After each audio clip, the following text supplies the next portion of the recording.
Hi, everyone. Welcome to episode 14 of the Book Talk Today podcast, where today we'll be joined by Andrew Graham-Dixon, one of the leading art critics and presenters of arts television in the English-speaking world, where today we'll be discussing his book, Caravaggio, A Life Sacred and Profane.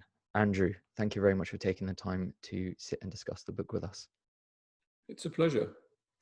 Excellent. So I would be remiss, Andrew, if I didn't mention that my mum was incredibly excited to find out that I'd be speaking with you. She did a degree in arts and she has been a long-time fan of your work, actually. When I brought up your name, she mentioned that you had done the Italy Unpacked series with Giorgio Locatelli. And she said to me, do you remember watching that program with me, with the two guys who went to Italy? I'm like, no, I don't remember watching this. She's like, you're speaking to one of them. I'm like, oh my God, that's excellent. That's excellent. So firstly, I wanted to find out a bit of the backstory about your backstory for people who are listening or watching this that don't know who you are. I think it'd be good to do a brief introduction to yourself. And on the backside of that, to just talk about your experiences with Caravaggio and how you got into writing this specific book. I studied history of art informally when I was young. I went in those days, because it was a bit less pressurized, I guess. Between school and university, you had the chance to take some time out. So I took a year. I was going to read English literature, which is what I did read at university. But during the year off, I went to Italy and I looked all around and did a course on art history and a course on La Lingua Italiana, and decided that I really just thought that art was something utterly fascinating, and slightly regretted the choice of degree that I'd made, but that was fine. And so then I did a postgraduate degree in history of art, and I was writing my PhD, but I was actually got into playing a lot of snooker. So I started playing snooker. I'd always been into sport, and I was playing football, and so not quite getting on with my PhD. Although it was sort of bubbling away in the background. And I started doing some writing, and I got some work for the Sunday Times. And then there was a new newspaper launched in the UK called The Independent, and lucky me, at the age of 25, I got the job of being their main art critic. So suddenly I was writing about art, which I wanted to do. I had some money. I'd started a family, so I needed to earn money. So my PhD went on the back burner, and I became a journalist. And it all went very well. The Independent was a lovely place to work. And I think some people at the BBC noticed what I was doing for the journalism. So they started, they offered me some work in television, which within about 5 years had turned into a big TV series called A History of British Art, which, as my tutor at the Courtauld Institute said, was essentially my PhD, but in the form of a 6-part TV series. So he couldn't give me a PhD, but he could give me a kind of, pat on the back, said, well, you kind of done it, this is all right. Since which time I've made, no honorary PhD for you then? No honorary PhD, sadly. No. Michael Kitson, lovely man. So then I embarked on a career making a lot of television programs, traveling around the world. We embarked really on an attempt to remake or to revisit the subject matter covered famously in Kenneth Clark's series Civilization, but I felt extremely partially. For example, he never mentioned Spain in the whole of that, covering of Civilization. So we embarked on what turned out to be a 50-part television series, although I don't think the BBC is even aware of the fact, because the personnel have changed in editorial there. They probably don't even know that it's one series, but we did the history of British art, we did the Renaissance, we did the art of Spain, the art of Germany, the art of Russia, the art of Japan, the art of China, the art of America, the art of Scandinavia, the high art of the Low Countries, the art of France. And they went on. But the whole thing, if anybody should ever watch it in the right order, is actually a 50-part series of I guess, civilization. But in the course of doing that, I embarked on, at one point, I embarked on a 3-part series, which wasn't a big series telling the story of a national art tradition. It was 3 programs intended to flesh out the lives of 3 great artists, Caravaggio, Vermeer, and Constable, all of whom had been the subject of fascinating specialist research which had never reached the general public. And so I made a program called Who Killed Caravaggio? That was the first of them. And it was in the course of making that program, that was in 1999, that the idea came to me of actually writing this as a book. And I spent the next 10 years between my other commitments as a journalist and a television maker. I spent the next 10 years writing the book that you just held up to the camera. What was it specifically? So I watched that documentary in preparation for this conversation, and I was fascinated by it. So my story with Caravaggio, just so you know, is I did a essay in art history when I was at school on Caravaggio, specifically on the Martyrdom of St. Matthew. And that's the one I chose. So the task was to pick one piece of art, and you could choose. It wasn't just on Caravaggio, it was just on any piece of art. And I came across that one, and when I was reading the book, I had no idea about the subtext of it. And that's why I enjoyed reading your book, is because when I was reading through the backstories behind each of the works of art, I thought to myself, these are things that I obviously didn't pick up on that pieces. And his art always fascinated me, because I always thought to myself, it's almost as if you're seeing something in real life and you can't even believe that it's actually being painted. So that was my backstory. When you were doing that documentary, what was it that drew you to Caravaggio even more throughout that 3-part series? Well, talk about Vermeer, inspired by the same project. As it happens. So it's not just Caravaggio, but I mean, the fact is that if you look at the existing literature on Caravaggio, if you looked at the literature before I wrote my book, how often in one's life does one have the chance to write a book about one of the most loved, most famous, most celebrated, most obsessed about artists of all time, where you can tell a totally amazing story, B, an amazing story that's not really been told before, and C, you can tell a story that completely changes one's view of what he's doing, when he's doing it, why he's doing it. So you can't turn that down, it seemed to me. I mean, what drew me to him more than anything else, I suppose, was, I mean, it's the work of Sandro Corradini is what drew me in. Sandro Corradini, I mean, he is the maestro of Caravaggio studies, and his story is an extraordinary one. He's actually works in the Vatican, or worked in the Vatican, as the devil's advocate, l'avvocato del diablo. And his job, his day job, was to find reasons why anyone from the distant past whom the present Pope wishes to canonize, his job as devil's advocate was to find reasons why they shouldn't be canonized, dig the dirt. So he spent his life in the archives in Rome, l'Archivio di Stato in Rome, which is this amazing sort of labyrinth of paper, which has survived, for all these centuries. And it contains laundry lists, it contains trial procedures, it contains landlords suing their tenants, it contains murder inquests, it contains everything. And Sandro's hobby, when he wasn't digging the dirt on people up for canonization, his hobby was Caravaggio. So every day for 30 years, colleagues in the Vatican archives would go off and have their lunch, their long Italian lunch. Sandro would have a sandwich and then get into the archives. And he once told me that he read everything, every single archival document, whether there was a lead suggesting it would go to Caravaggio or not, he just read it, if it was in the right period of Caravaggio's time in Rome, so 1592 to 1606.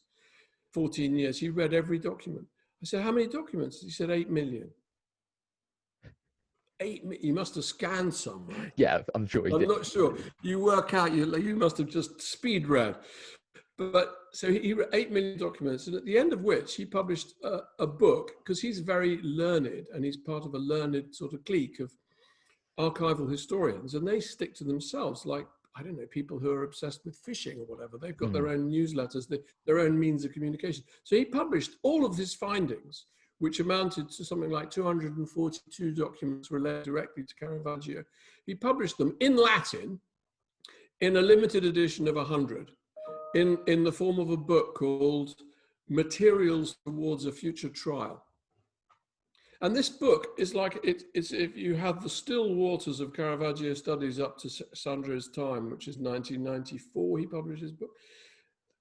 It's like a depth charge, because I mean, it's got everything in it. It's prostitutes that Caravaggio knew and had relations with and maybe fought over, fought to protect, perhaps. It's got the whole kind of story of his enmity with the other artists who were competing for the plum jobs in Rome, which was kind of Hollywood at the time. It was where all the work was for artists. So that Rome was a kind of seething pit of artistic rivalry. And Caravaggio had these fierce rivalries. It's got that. It's got everything to do with the murder / castration of Ranuccio Tomassoni, the pimp with whom Caravaggio had his most landing feud. I mean, it's an amazing piece of scholarship. And yet it's published in Latin in an edition of 100. So to the people at large, the general public are so obsessed and fascinated by Caravaggio, this material was never going to reach them. And likewise, there's a guy in Malta who's a wonderful archival historian called Keith Shibaras. I mean, and he uncovered Caravaggio's dealings on Malta towards the end of his life, and you know, the feud that he had seemingly with a Knight of Malta, which in his view ended up with Caravaggio murdered or wounded so badly by that Knight of Malta in Naples in 1610 that he died from the wounds. Keith published that information in a footnote in a scholarly article. You look for like footnote 73, this man may be the man who killed Caravaggio. Like, what? I mean, if I found out who killed Caravaggio, I would be getting on the roof of my house and I would have a foghorn. But so it was, and then putting that together, obviously, with my own special, I mean, I think of myself as having a particular skill. I don't mean to blow my own trumpet, but I think I'm good at looking at pictures and talking about pictures and writing about pictures. So I wanted to put that together with a very sensitive. So this book is not meant to be some kind of, you know, news of the world expose on Caravaggio, or news of the world doesn't exist anymore, does it? But, you know, not meant to be a Sun expose of Caravaggio, his life's loves and murder victims. But it's meant to be a book. It's a book that's about a man who's lives in a dark and difficult, dangerous place. He has a dark and troubled past. He is a troubled man. And it's a book that aims to be as sensitive and sympathetic to him as it is possible to be within the context of his misdeeds.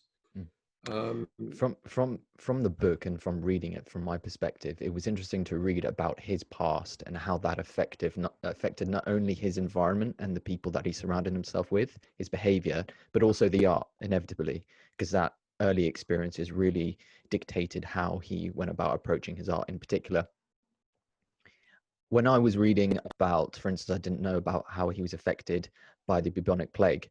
And how, in your research, did you find his early life experiences really affect him as an individual? Well, I mean, the thing is, when you're talking about Caravaggio's early life, because he's not in people of that period, you only know about them when they do something bad. So there's very little documentary evidence about Vermeer because he lived a clean life. Caravaggio, the reason we got so much is because he was so often in trouble with the law.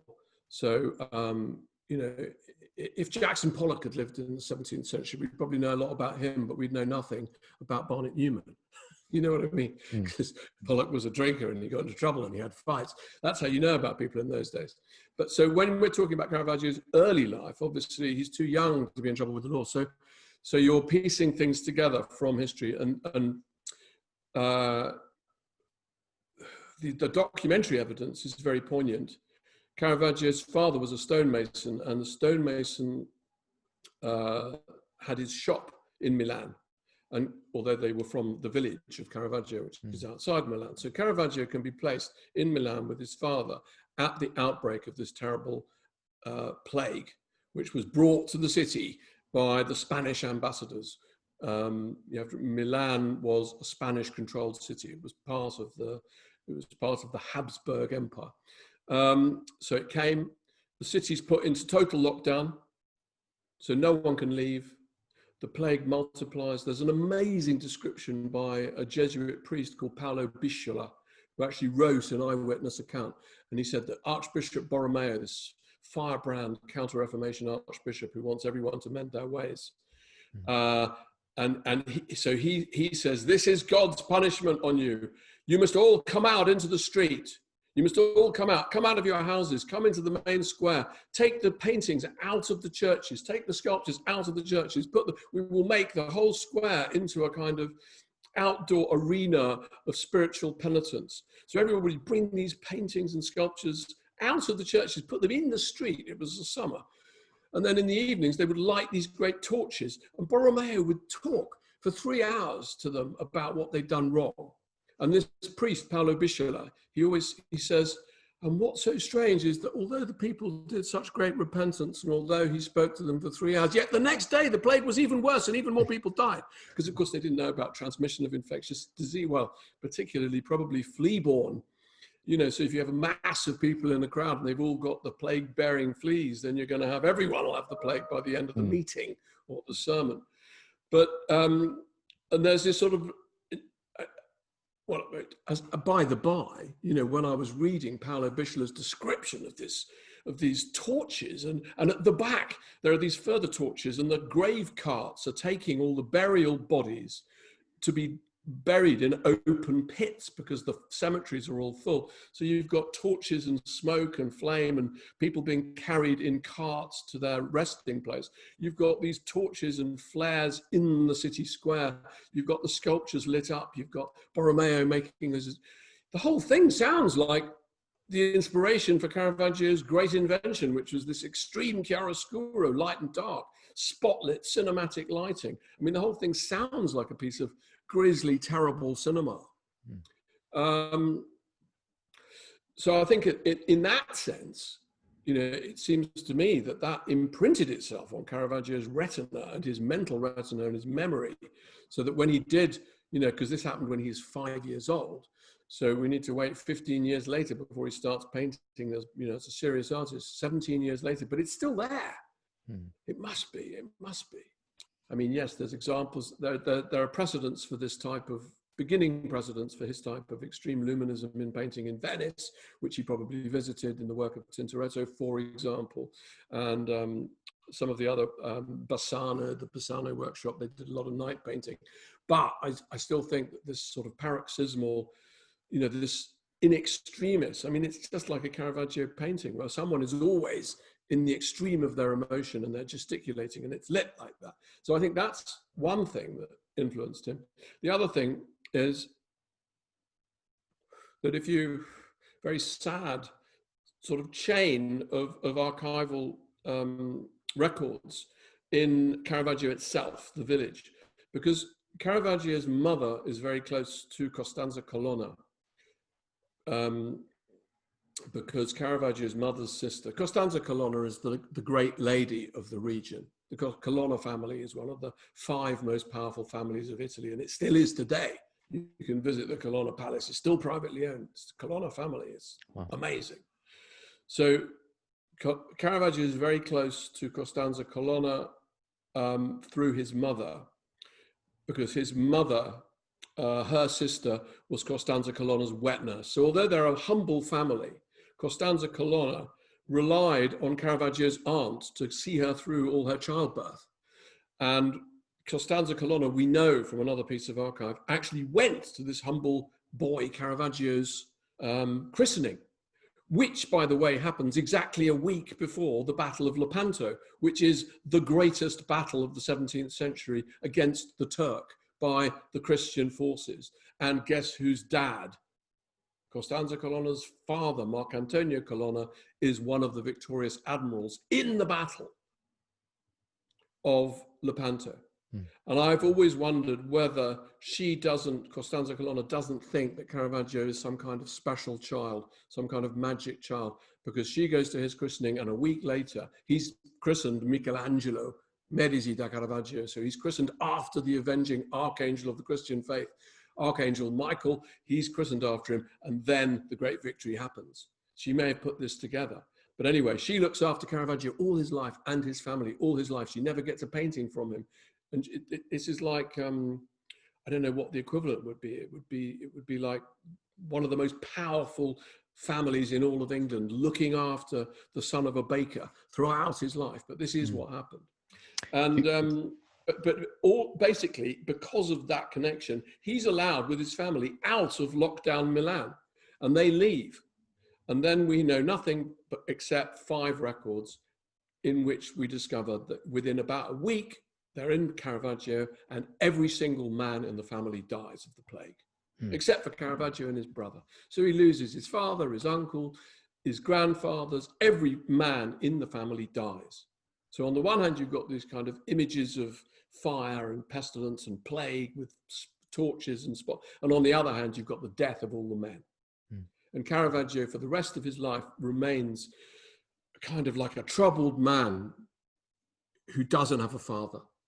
And there's no parental, there seems to have been no parental influence. So he's wild and he's bipolar. And I think he feels as though he's been abandoned by God. That's my sense of it. Yeah, and then that would definitely come through in the way that he approached his art in particular. I know in the book you reference the fact that he wasn't actually trained. He wasn't a formally trained artist, as opposed to his counterparts in Rome in particular. Do you feel like he had a chip on his shoulder because of that, in the sense that he wasn't trained like the others? Well, he had the opportunity to be trained. I mean, it's my conjecture that he wasn't trained. If you read previous books on Caravaggio, they go by the book, because he did actually sign apprenticeship forms age 13 to paint with an artist called Simone Pettegiano, who was a disciple of Titian. But the fact is, this Simone Pettegiano, his specialist subject was fresco. He was a fresco painter. So had Caravaggio, Caravaggio is such a genius that if he did 5 years, he's going to be really good when he starts in Rome. He's going to be really talented as a draftsman, as a painter. There are no drawings by his hand that survive whatsoever. And his early paintings are really crude and suggest somebody who's feeling his way. So I wouldn't say that he's completely untaught, but I think, he's the bad apprentice. There's he's the apprentice who doesn't really turn up. He plays truant. He's out and about somewhere in Milan. He's selling off the little bits of land that were given to him by his father and his uncles. We've got little transactions that take place. He's getting a bit of money. And then there's a weird sort of marginalium written in the side pages of a biography that was later published, but the manuscript's in the Marciana Library in Venice. And in the manuscript of that, which he never published it, it's by a Sienese physician called Giulio Mancini, who was a friend of Caravaggio. He wrote a life of him, but he never published this bit. It's only and it says something like, it's very hard to read, but it says something like, a policeman disfigured, a prostitute dead, Caravaggio has a sword, he's in prison, and then he runs away. But none of that gets into the official biography that's subsequently published. But I think that's probably a much more so I think fighting, troubled, in Milan, there's a strong tradition. And this is a culture where the old hierarchies of who does what and who's well known and who isn't well known and who has to show respect to who, they're all a bit up for grabs. So I think Caravaggio thinks, perhaps because of this connection with the Colonna, he thinks he's higher up the scale than he is. So he seems to always have a sword. And you shouldn't have a sword unless you're a member of the nobility. But he's the son of a stonemason, so how come he's carrying a sword everywhere? There are these sort of question marks, but this sword carrying aspect of him doesn't go well. It certainly doesn't go well for the people he meets, Definitely, on whom he uses the sword. But so I think that yes, he does have some degree of training by the time he gets to Rome, a little bit, and he probably goes to Venice because Pettegiano, the teacher from whom he played truant, I suspect, would have told him to go to Venice, because Pettegiano always said, "Oh, Titian, you should go and look at Titian." To everybody, he said that. So I think when Caravaggio ran away from Milan, on his way to Rome, I think he made a detour to Venice, which would make sense geographically and artistically.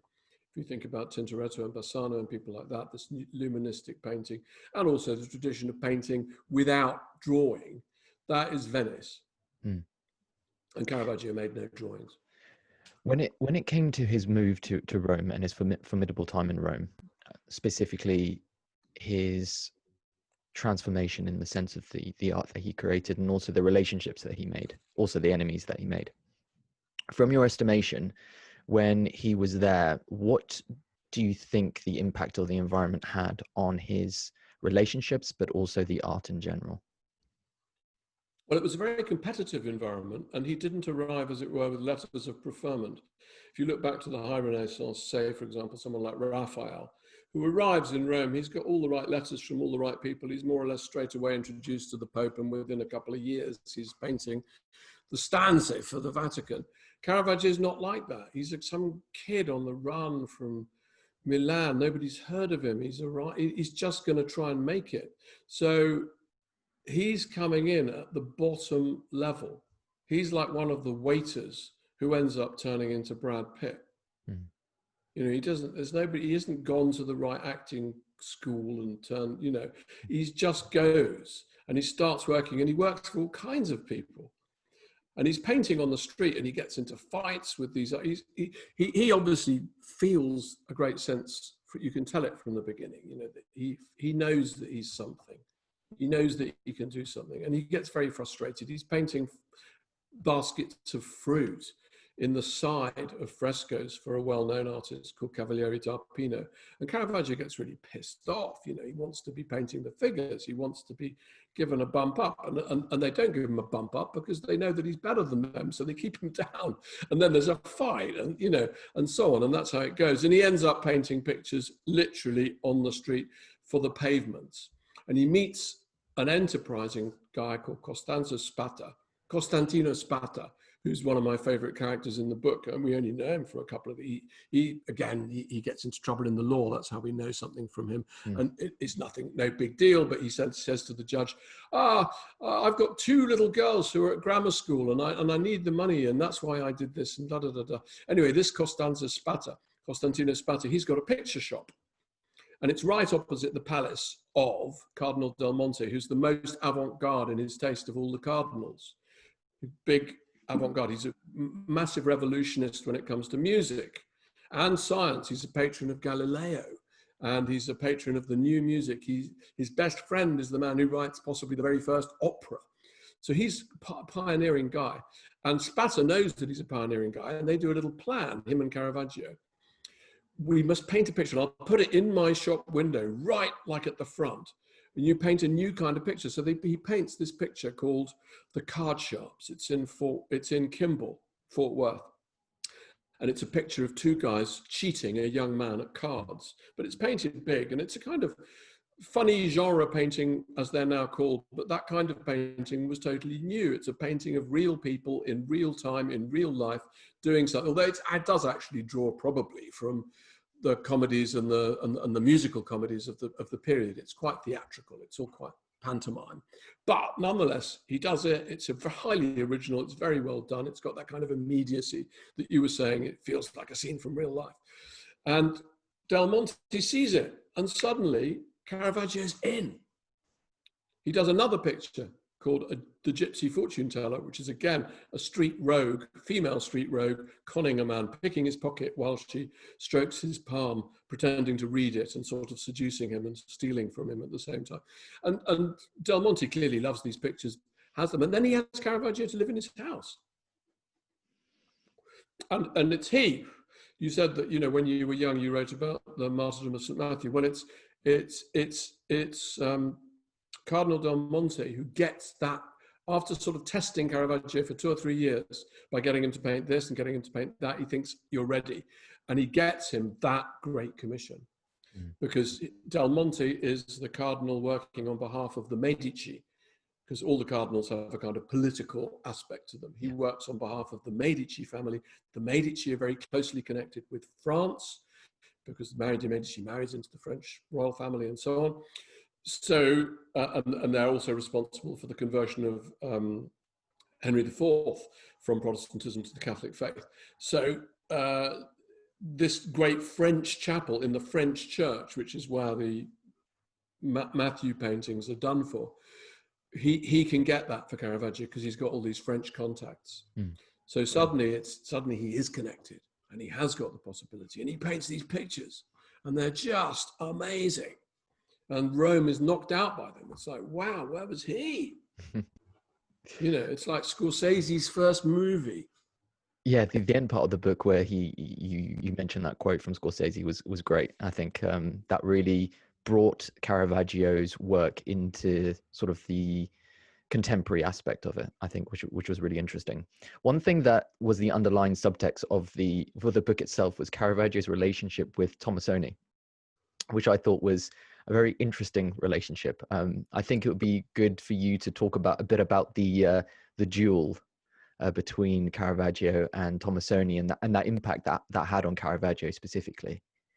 Well, it had a huge effect. I mean, basically, Ranuccio Tomassoni is a pimp, and he's also the brother of the Caparioni, which is a kind of military position he's the military police enforcer for this particular district. In other words, he's connected. He's a pimp, but he's connected with the police because his brother is the Caparioni.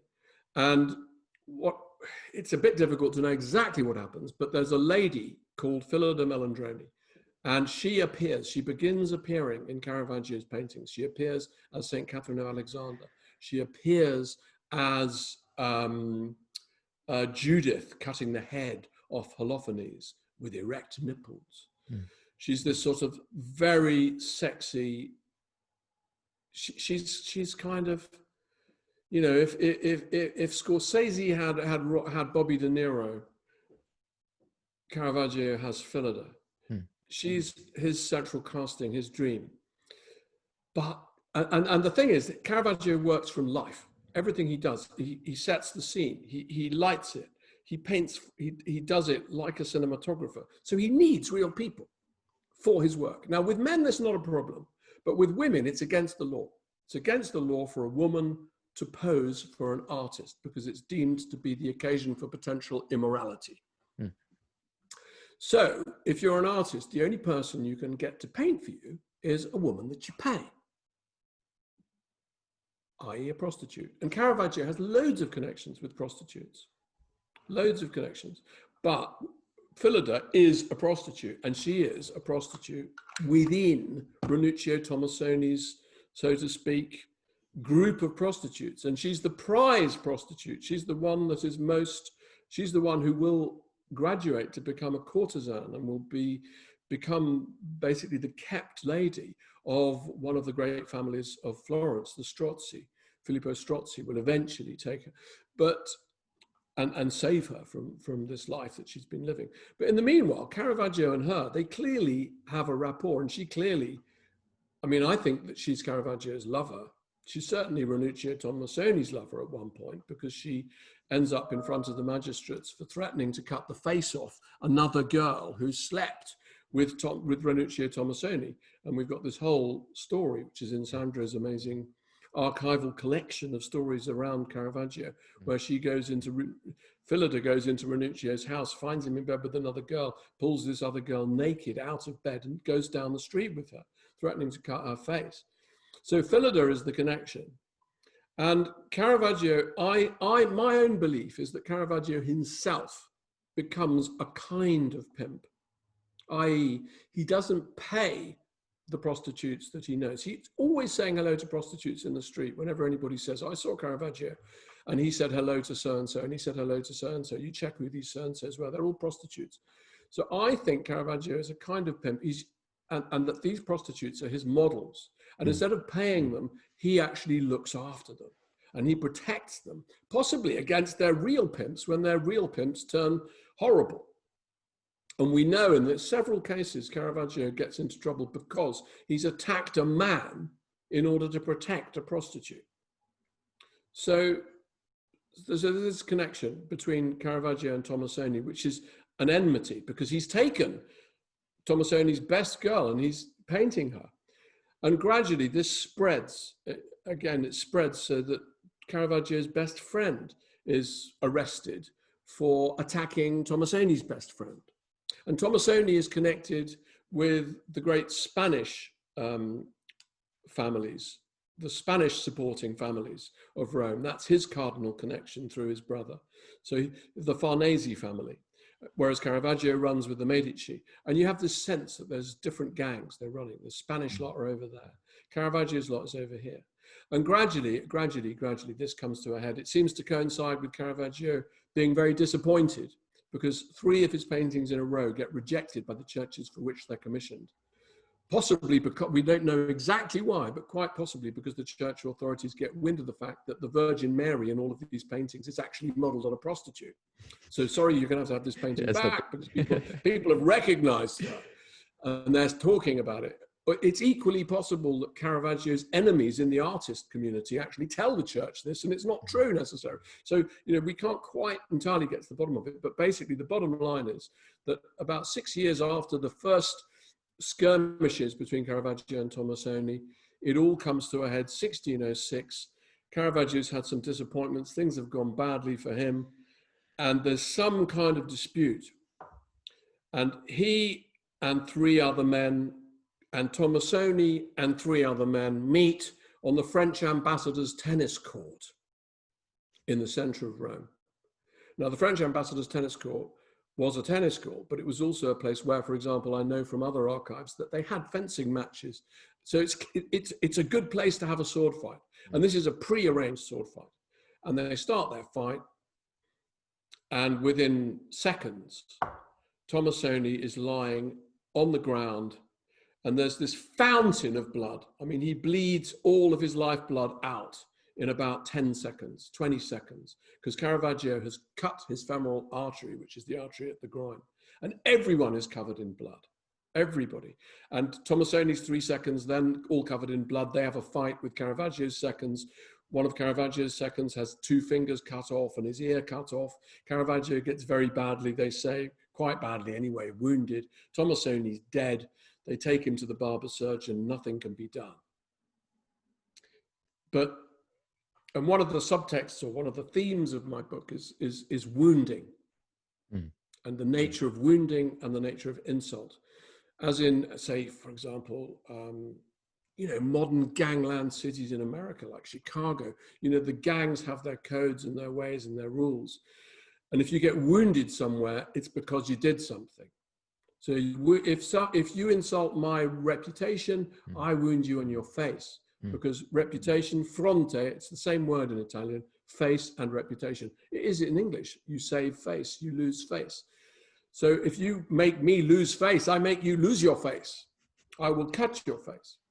So, and for example, if you insult me behind my back, I would not do you the honor of challenging you to a duel or fighting with you openly. I would just wait till you weren't looking and I'd smash you on the back of your head, which is what Caravaggio did to some kids, young art students who were mouthing off about that wonderful painting of the Calling of Matthew. They were saying, oh, it's not very good. It's just a Venetian knockoff.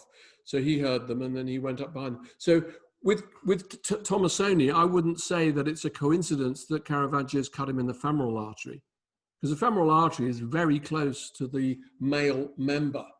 I think Caravaggio is attempting to castrate him, or in some ways to de-man him sexually, because it's a matter of sexuality.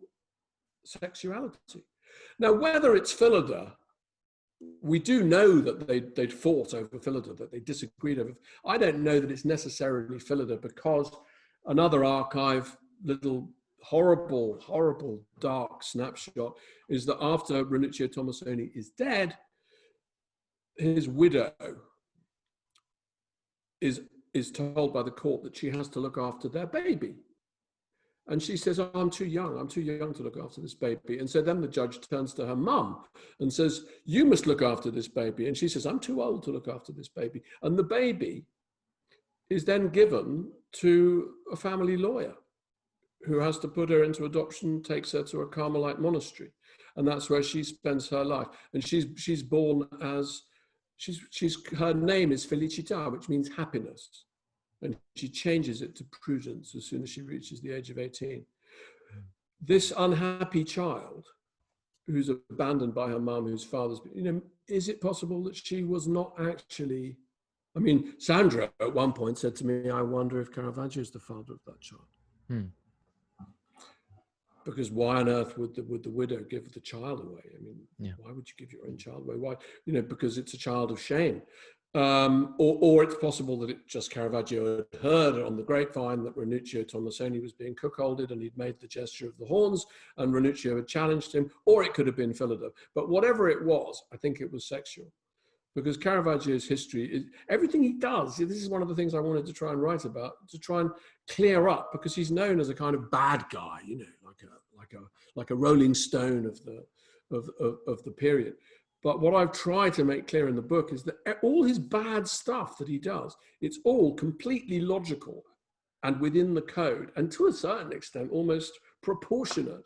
Apart from the castration, it's almost proportionate to what is done to him. It's not just that he gets into trouble all the time. Nearly every time that he gets into trouble, you can see why he did what he did. A waiter's insulted him and called him a Lombard tosser. So he's attacked the waiter. But I mean, that's what Caravaggio is going to do, because he's like that. And he lives in this culture where everyone, no one talks about Bernini, the famous Baroque sculptor, as being a mad guy. But I mean, he tried to beat his brother to death with an iron bar after his brother slept with his girlfriend. Meanwhile, he had his girlfriend severely scarred with a razor blade in her face for having slept with his brother. So Bernini, lovely Bernini, is not quite so lovely. These people are, this is a violent culture. Yeah, and I think he did an excellent job in the book actually detailing that. Because, like you said, I didn't really have that much of an idea about Caravaggio. I only had an idea about his work, not particularly his story. But I think towards the end of the book, you become somewhat sympathetic of the reason why he acted the way he acted, which I think is a testament to the way that you wrote the book in particular. What I wanted to discuss as well is in the beginning of the discussion, we talked about his fact that he came from a simple background, but he had close ties with nobility, and his move to become a Knight of Malta and the reasoning of doing so. Do you believe it was because he had this inferiority in the sense that he was from a somewhat poor background, but had associations with people that were quite rich up in nobility and wanted to have that status? Well, we're going back to 1607, 1608, just in the aftermath of the castration murder of Tomassoni.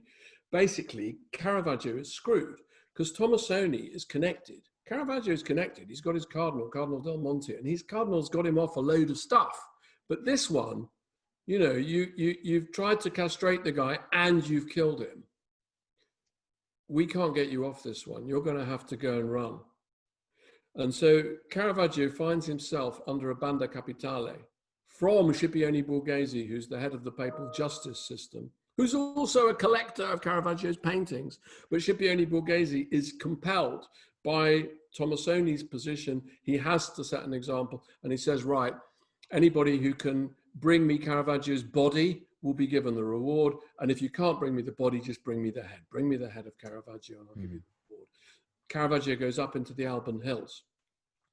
Why? Because that's where the Colonna have their fiefdom, near Rome. So he heads up into this wild mountain territory to this huge Colonna-controlled castle. And he sends down the famous painting of David with the head of Goliath, which is Caravaggio's own head, which is now in the Borghese Gallery. He sends that painting down, and it's a plea bargain. It's sent to Scipione Borghese in the Colonna's carriage. Here's a gift from the painter Caravaggio. What is it? It's his head. You asked for his head in real life. He's going to give it you in a painting. Spare him. But he doesn't spare him. He can't. His hands are tied. So Caravaggio goes further south. He goes to Naples, where the Colonna, again, have a huge palace called the Caia, the palace. And again, we are very blessed with archival information to do with Caravaggio, because very recently, or 20 years ago, what they discovered was this amazing little letter from one of the diplomatic envoys in Naples saying, Costanza Colonna is here at the moment. She just arrived with her son, who's called Fabrizio Sforza Colonna. Now, Fabrizio Sforza Colonna is the head of the Knights of Malta fleet. He is the admiral of the fleet. But not only that, he is a reformed criminal. He did something so terrible that he was sentenced to death by the Pope. And it was only when Costanza Colonna went on her knees to the Pope, pleading for mercy, that the Pope said, okay, I won't have him executed, but he has to go to Malta and he has to spend 5 years there. And if he can show me that he's reformed, I will pardon him. And so Colonna went to Malta. This is Costanza's son, same age as Caravaggio, went to Malta, and he did so well, he became admiral of the fleet. And we know from this amazing letter that he's there at the same time that Caravaggio is there. And if you look at the date when Caravaggio would have been made a Knight of Malta, it's exactly a year after the date of that letter. So in other words, Caravaggio must have gone to Malta with Fabrizio Sforza, Costanza's son, who had just picked up a boat from Marseille, a new galley, and he was sailing to Malta. Caravaggio must have gone because it was exactly a year to the day of arriving in Malta that you could be made a Knight of Malta. So clearly what's happened here is that Costanza has thought, bloody hell, Caravaggio in trouble again. How can I get this boy to behave? Well, I know, I'll do what I did with my son. I will send him to Malta. Fabrizio, take this boy, Caravaggio, take him to Malta, beat some sense into him, and maybe he can be pardoned. It's the only way that Caravaggio is going to get a pardon. If you become a Knight of Malta, you are the slate is wiped clean. It doesn't matter what you've done. If you become a Knight of Malta, because the Knights of Malta are this sort of guerrilla warfare force. They're a Christian version of Al-Qaeda. They wreak terrorist havoc in Morocco among the Turkish and African Muslim populations. That's what they do. They do bad stuff, but they do it on behalf of Christianity. They do the dirty work. They're the last place. They're the final frontier of the Christian world. They've lost nearly their entire population to a siege. They're the heroes. So if you become one of them, you're untouchable. You're a made man, in Scorsese's terms. You like the gangsters who always want to become a made man. Yeah. Because then you're untouchable. That's what Caravaggio would be if he managed to do it. And of course, it's great for Malta, because Malta, after the siege, and Malta became so famous, money has poured into Malta. They've got this amazing new late Renaissance Baroque city, Valletta. But no artists want to go there because it's such a godforsaken desert place. And the only people there are kind of aristocratic, thug, lunatic terrorists and prostitutes and a few people selling vegetables. I mean, that's what it is. There's nothing there. So the Grand Master of the Maltese Lodge has constantly tried to get artists and even get some of them to get as far as Naples, and then they never get on the boat. They all say, no, I'm sorry, I'm ill. I don't feel well. I don't want to. So fine, now he's got the best artist in the world in Malta. So it's all perfect. And Caravaggio paints these incredible pictures. And they agree to make him a Knight of Malta. The guy, even the Grand Master, even writes to the Pope asking permission to make him a Knight of Malta. And it's all going to happen. And then Caravaggio has to screw it up. Do you feel like that is a theme in his life, that he felt like he had to do it, the sense of self-annihilation? Because I think you referenced that in the book as well, the sense that there was so much darkness that he almost felt like he had to do self-annihilation in order to keep himself free to some degree. Well, so it's difficult. You know, when he's in Malta, for the first time, you have to see, he paints this amazing picture of Fra Martelli. It's sort of Rembrandt portrait 70 years before Rembrandt. I mean, it's 50 years before Rembrandt. It's amazing, this portrait of Martelli. And Martelli is this 83-year-old battle-hardened survivor of the siege of Malta, who's about at the age of 83 to become the general of the entire Florentine army. And you can see Caravaggio finally, wow, these are men. He respects these guys. So you feel for the first time maybe he's made a connection with a man who's older than him, who can be like a father figure. And maybe this is all, and it's all going to come back, and everything's going to be okay. And he's going to go back to Rome, not with his tail between his legs, but with a Knight of Malta's gown. And he won't have to apologize to anybody. This could all be perfect. And I was talking about this. I gave a lecture about Caravaggio's time in Malta, and a very nice guy came up to me at the end of the talk, and he said, you know what? I used to work with drug addicts. in Liverpool, and there's a syndrome. I can't remember the name of the syndrome, but there's a syndrome where you help a recovering drug addict, and generally their lives have been terrible ever since they were tiny. And this is why they seek escape in drugs. They're used to misery. They are used to chaos. It's what they know. And he said, you wouldn't believe the number of times, that I've seen it. Somebody really gets themselves together. They get, finally we get them into a flat. The flat's there, the TV's there, there's furniture. It's, they're not living destitute with needles and all this terrible stuff. And they start a job. He said, within a week, it's amazing. Within a week, that TV's been thrown out the window. The drug dealer's back. As soon as they really get it together, that's the critical time. That's the point, because they don't know it. It's uncomfortable and it's dangerous, because if something's good, it can be screwed up. Whereas if it's screwed up, it's not dangerous. Well, it is dangerous, but this is the mad logic of it. And I suspect, and he said, what you described with Caravaggio, it's like you were talking about one of my clients, one of my people that I try to help. And it's the same thing. It's as if he couldn't bear the idea that he maybe would be okay. Or he couldn't almost bear the hope, because hope leads to disappointment. Yeah. It's very difficult, because you have to remember that if you're writing a biography of someone in this period, so much of it is to do with how you interpret information. You don't have, if you're writing a biography of Munch and you want to know what he's doing in 1906, read his letters. He's probably written 50 letters to his best friend telling you about every mood that he's gone through. Yeah. You have none of that with Caravaggio. There are no letters. There's no confessional aspect. There's no diary. There's nothing, we haven't got a video of him. But this is so but in some ways, I really enjoy that. I mean, I find it a challenge, and I think it's, with Caravaggio, it's maybe, some people may say I pay too much attention to, or I read too much into every tiny detail. But then again, if you look at his paintings are all about detail. Why is this happening? Why is that happening? Why has that man not got his cap? Why has he got his cap on? Oh, he's got his, like in the Supper at Emmaus, the innkeeper has got his cap on. Yeah. Well, that's highly significant.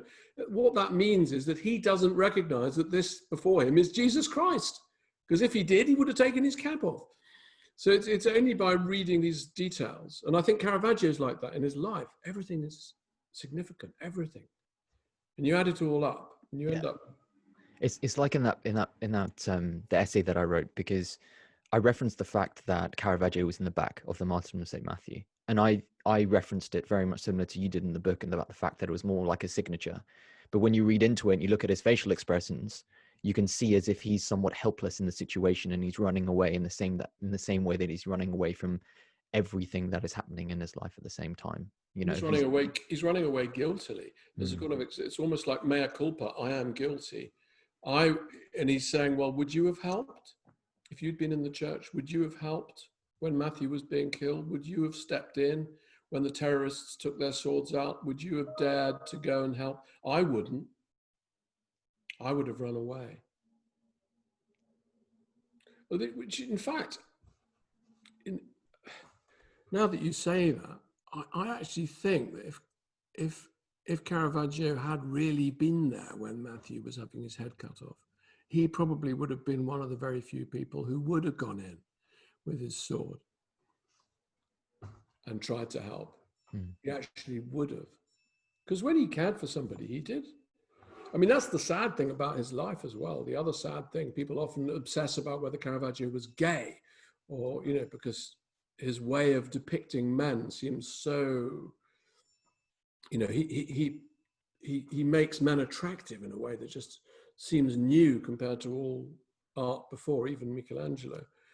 And I'm sure, my feeling about that is that, yes, he was attracted to men, and there's enough smoke. There's no real fire, but there's enough smoke to say that he probably did have a sexual relationship with his apprentice, Mao.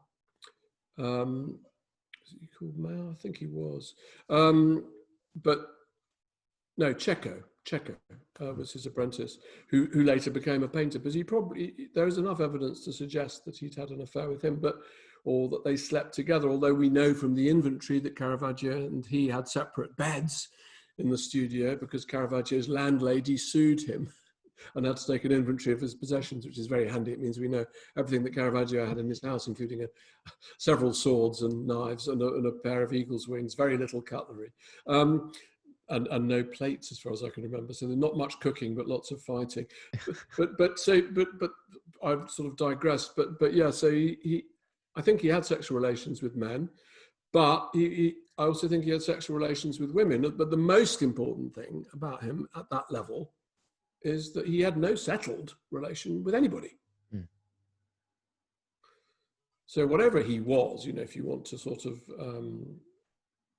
sexually genderize him, I mean, I think it would be highly ambiguous. You'd have to, what do they do now? They percentage it or whatever. But I mean, he's indefinable in that sense. But what is definable is the fact that he feels profoundly abandoned. And won't hook up with anybody full time. That lack of attachment, I think, is what keeps him somewhat free.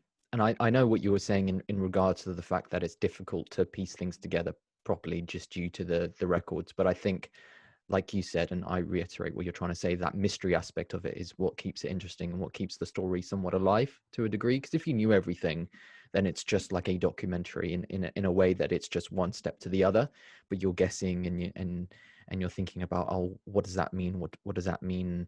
The context of situations has so much to play. Absolutely. I mean, I hope when I wrote the book, what I wanted it to be, as well as being my interpretation of what happened and how to read it, it's also, so I quote the archive information at great length. So I don't summarize it. I don't say he said this. I give you what the words were, so that when you get the libel trial, you get 30 pages of transcript. So in other words, I try to give the primary evidence to the reader. So the idea of it is that absolutely that it should remain a life that can still be alive. And anybody reading my book, and it happens quite often, can write to me and say, well, do you know what? I think I've got a different interpretation. Thank you for giving me all the information. Because if you've got it, you can make your own interpretation. So it's a kind of kit from which you could make up your own biography of Caravaggio, which might well be quite different from mine. That's the aim of it, is to be an open-ended. I mean, it's very clear what I think, but you could make from it your own thing. So that all the paintings are there, and more or less all of the most essential archive information, I think, is there. It's not so much about his paintings, it's more about his motives for the actions that he did. Yeah, absolutely. Which I think is really interesting. But again, the chapters that deal with those sorts of things, I would suggest that if you could cut the pages out and you could make an evidence room. You could make, that's what I'm saying, is you could make your own evidence room on the basis of what I've written. And you could then perhaps say, oh, well, Andrew hasn't thought of that. Maybe that could have been the reason, which is fine. That's what I'd like. I think that's how a book stays alive as well. If a book isn't pretending to be, the end of the story, then there's more to find in it. Definitely. For those who are interested in learning more about Caravaggio, obviously your book is a place to go and get that perspective of the arguments that you're showing and the story of Caravaggio. I would recommend people go watch the documentary as well that you did on Caravaggio, and about his death, and particularly that fencing scene that you did was particularly funny. When God, yes, that was terrible. Yeah, that was actually the Rome. That was actually the Rome-based Olympics fencing federation of Italy. So so it was the head of the Olympic Italian fencing team, which is a very good fencing team, showed me how, in his opinion, and he's a historian of fighting with swords, how you would try to cut a man's balls off in a sword fight. and I have to say that if we had really been doing it, he would have really managed it. And I would be talking like this. But I'm all right. Yeah, good. That's good to hear. Or the fact that the supposed duel is now a garage. Yes, yes, I know. I like those moments of pathos. I enjoy that about television, was when you I think Michael Wood made a wonderful program once about the terrible things that were done to the Aztecs by the Spanish. And you know, the very worst sort of atrocity committed happened, as it turned out, exactly on the site where you've now got Mexico's main emergency hospital. You know, so these kind of ironies of history, I can't help finding them interesting. Yeah, and And you ironic. sort of stand there and you think, hang on, this was a tennis court. It's an underground car park. But Rome's like that, you know, everything changes in Rome all the time. Yeah, definitely. Anyway, thank you so much for the conversation. I definitely recommend people, if they're interested in Caravaggio and you, to read the book. What are you currently working on at the moment? I have been working for many years, but not full time. But I've been working for a long time on a book about Vermeer, and the point of the book is to try to connect Vermeer to the history and to the times in which he lived, and to put together information again in a way similar to the Caravaggio. There was a great scholar called John Michael Montias who collaborated with me on a film very near the end of his life, and before he died, he did say to me that he felt that he'd done this amazing archival work on Vermeer's life, and very near the end of his life, he did say to me that he felt there might be room for somebody to take this material and put it into a reinterpretation of Vermeer's work, which he hadn't done because he was an archival historian. There's certain elements. I mean, wonderful man, great book. So my book, he's in a way my Corradini, although he's much more publicly known. His book is well known, but I believe that no one has really put this together. So it's a book about Vermeer and a society in trauma, Vermeer and war, a subject which almost never is mentioned in connection with Vermeer. And it's a book that I hope, if it works, you know, no one reading it will end up with the same idea about those paintings that they have when they begin it. That's when you know that That's you've the done it. ambition. Yeah, that's when you the know ambition. you've done the job well. Well, Excellent. I certainly see the paintings very differently now myself. I just have to write it up. When is that due for? Well, I'm still embedded in my documentary research, so Okay. I just don't know. I mean, I would love to get it written by the end of next year, Mm. so it might be published the year after, but I just don't know. We'll have to wait and see. Yeah. Anyway, Andrew, thank you very much for your time. It was excellent speaking with you. Thank you for having me. It was a pleasure.